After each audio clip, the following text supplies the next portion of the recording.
اب آئیے زکوٰۃ کی فضیلت پر چند احادیث میں آپ کے سامنے پیش کروں. حضور نے فرمایا لوگوں پانچوں نمازیں پڑھا کر اپنے رب کے لیے حج کیا کرو, رمضان المبارک کے روزے رکھو, اپنے مالوں کی زکوٰۃ دیا کرو, غسل جنابت کیا کرو. حضور نے فرمایا یہ تمام اعمال تمہیں مصیبت سے بچا لیں گے اور اس کے ذریعے سے اللہ تمہارے مال کو محفوظ کر دے گا. اور ایک حدیث میں حضور نے فرمایا ہمارے ساتھ تو یہ اکثر معاملہ ہوتا, کوئی فقیر مانگنے آ گیا ہم اسے جھڑک دیتے, ڈانٹ دیتے. حضور نے فرمایا جو صدقہ و خیرات زکوٰۃ دیتے ہوئے کسی سائل کو ڈانٹتا ہے, قیامت کے دن جب وہ آئے گا تو اللہ کے فرشتے اسے ڈانٹیں گے. اب سنو, جو زکوٰۃ نہیں دیتا اس کے بارے میں اللہ کیا فرماتا. سورہ آل عمران اللہ فرماتا وَلَا يَحْسَبَنَّ الَّذِينَ يَبْخُلُونَ بِمَا آتَاهُمُ اللَّهُ مِنْ فَضْلِهِ هُوَ خَيْرًا لَهُمْ بَلْ هُوَ شَرٌّ لَهُمْ سَيُطَوَّقُونَ مَا بَخِلُوا بِهِ قَوْمَ يَوْمَ الْقِيَامَةِ. اللہ فرماتا جو لوگ اس مال میں جسے اللہ نے اپنے فضل و کرم سے انہیں عطا فرمایا ہے کنجوسی کرتے ہیں, اللہ کی راہ میں زکوٰۃ نہیں دیتے, وہ یہ نہ سمجھ لیں کہ ایسا مال ان کے حق میں اچھا ہے, بلکہ یہ مال ان کے لیے برا ہے, اور ان قریب قیامت کے دن ان کے گلے میں کنجوسی سے جمع کیا ہوا یہ مال آگ کا توق بنا کر ڈالا جائے.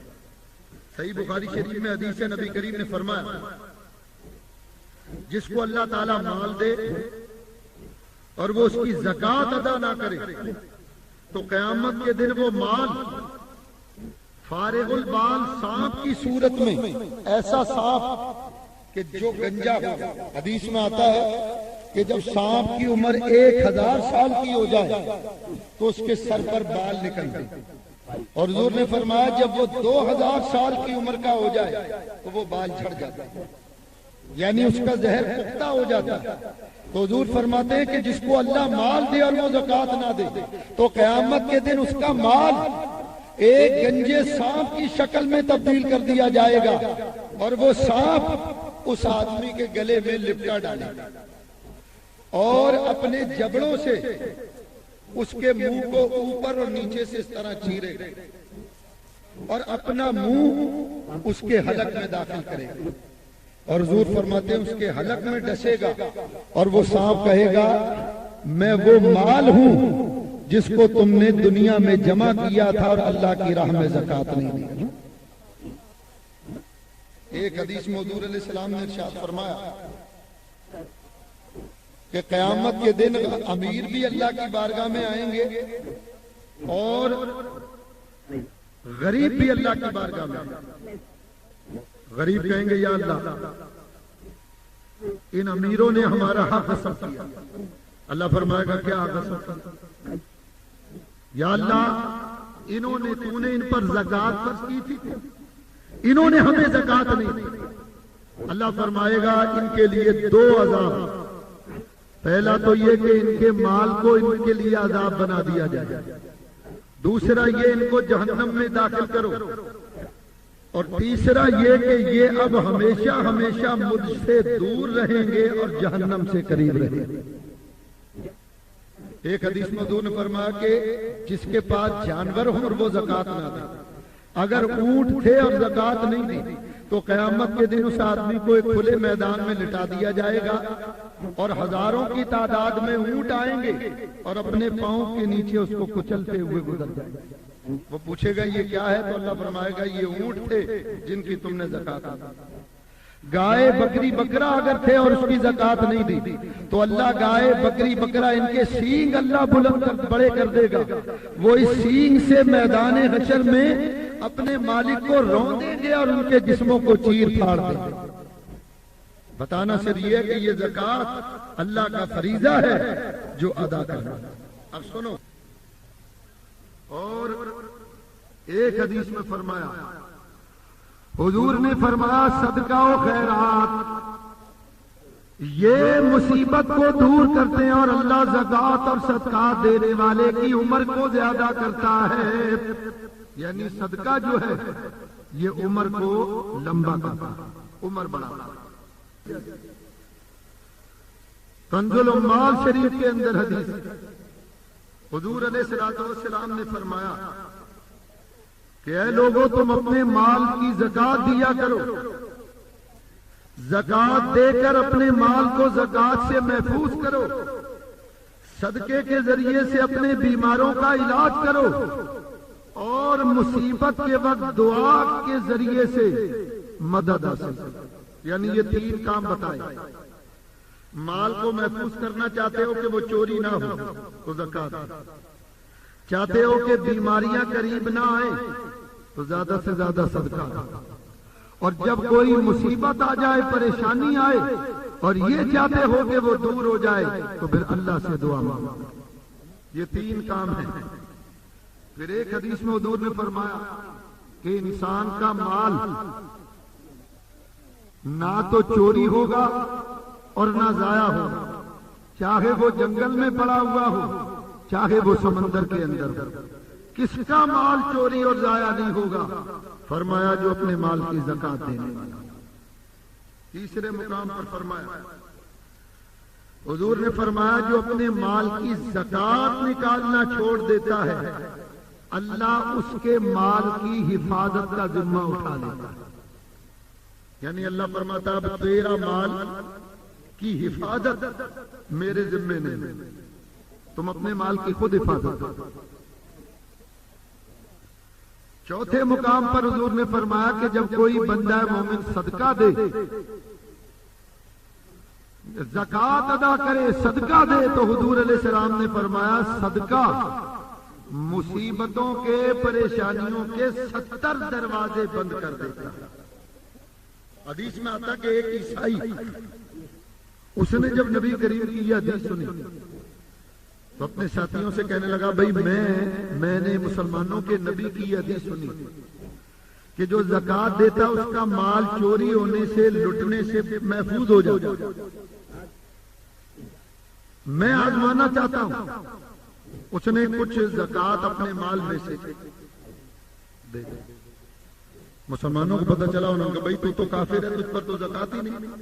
کہنے لگا میں آزمانا چاہتا ہوں، اگر میرا مال محفوظ رہا تو خیر ہے، اور اگر میرا مال چوری ہو گیا تو میں تمہارے نبی کا جھوٹا ہونا سارے عرب میں مشہور کر دوں گا اور اپنے قبیلے کے ساتھ مل کر معاذ اللہ تمہارے نبی کو قتل کر دوں گا. زکات دیتے تھے. 1 ہفتہ گزرا اور اطلاع آئی کہ جس قافلے میں مال تجارت آ رہا تھا اس قافلے کو ڈاکوؤں نے لوٹا. اب یہ عیسائی کہنے لگا مسلمانوں کے نبی نے غلط کہا تھا، میں تاجر ہوں، میرا مال تجارت تو لٹ گیا. اس نے اپنے قبیلے کے لوگوں کو جمع کیا، تلوار لے لی، نبی کریم کی طرف نکلا.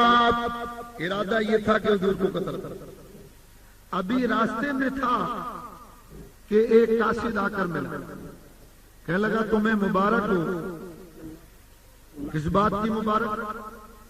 کہنے لگا جس اونٹ پر تمہارا مال لدا ہوا تھا وہ بیمار ہو گیا اور راستے میں ایک منزل پر رک گیا، باقی قافلہ روانہ ہو گیا.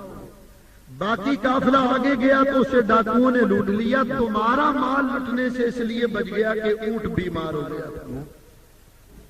اس نے جب یہ سنا تو تلوار پھینکی، دوڑ کر نبی کریم کی بارگاہ میں آیا، کہنے لگا ہے محمد صلی اللہ علیہ وسلم آپ گواہ ہو جائیں میں پڑھتا ہوں لا الہ الا اللہ محمد رسول اللہ. تو فائدہ یہ ہے کہ اللہ تعالیٰ زکات دینے سے مال کو محفوظ کر دیتے. اب سنو، اب یہ سنو کہ کن کن لوگوں کو زکات دی جائے گی. قرآن ہمیں بتا رہا ہے سورۃ التوبہ اللہ تعالیٰ ارشاد فرماتا ہے انما الصدقات للفقراء والمساکین والعاملین علیہا والمؤلفۃ قلوبہم وفی الرقاب والغارمین وفی السبیل وابن السبیل فریضۃ من اللہ واللہ علیم حکیم۔ اللہ فرماتا بے شک صدقات فقراء اور مساکین اور عاملین اور مؤلفۃ القلوب مکاتب غارم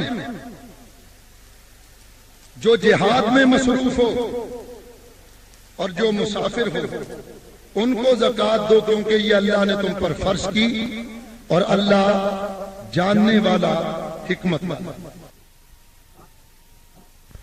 توجہ کے ساتھ زکوٰۃ کس آدمی کے اوپر ہو؟ علماء نے زکوٰۃ کی شرائط بیان فرمائی۔ سب سے پہلی شرط یہ ہے کہ زکوٰۃ مسلمان پر، کافر پر زکوٰۃ نہیں۔ دوسرا یہ زکوٰۃ کے لیے عاقل ہونا، عقل مند ہونا ضروری ہے، مجنون پاگل دیوانے پر زکوٰۃ نہیں۔ تیسرا بالغ ہونا، نابالغ پر زکوٰۃ نہیں۔ چوتھا نصاب شرعی کا مالک ہونا، یعنی 7.5 تولہ سونا یا 52.5 تولہ چاندی یا اس کے مساوی رقم کا انسان مالک ہو، مسلمان۔ پانچواں نصاب پر پورا 1 قمری سال کا گزر جائے۔ آپ صاحب نصاب ہیں، آپ کے اس مال پر پورا سال گزرے گا، سال گزرنے کے بعد آپ پر زکوٰۃ آئے۔ چھٹی شرط یہ آزاد ہونا، قیدی پر زکوٰۃ نہیں۔ ساتواں نصاب کا دین سے فارغ ہونا، یعنی جس مال کی آپ زکوٰۃ دے رہے وہ زکوٰۃ قرض سے پاک ہو، اس میں کسی کا قرضہ نہ۔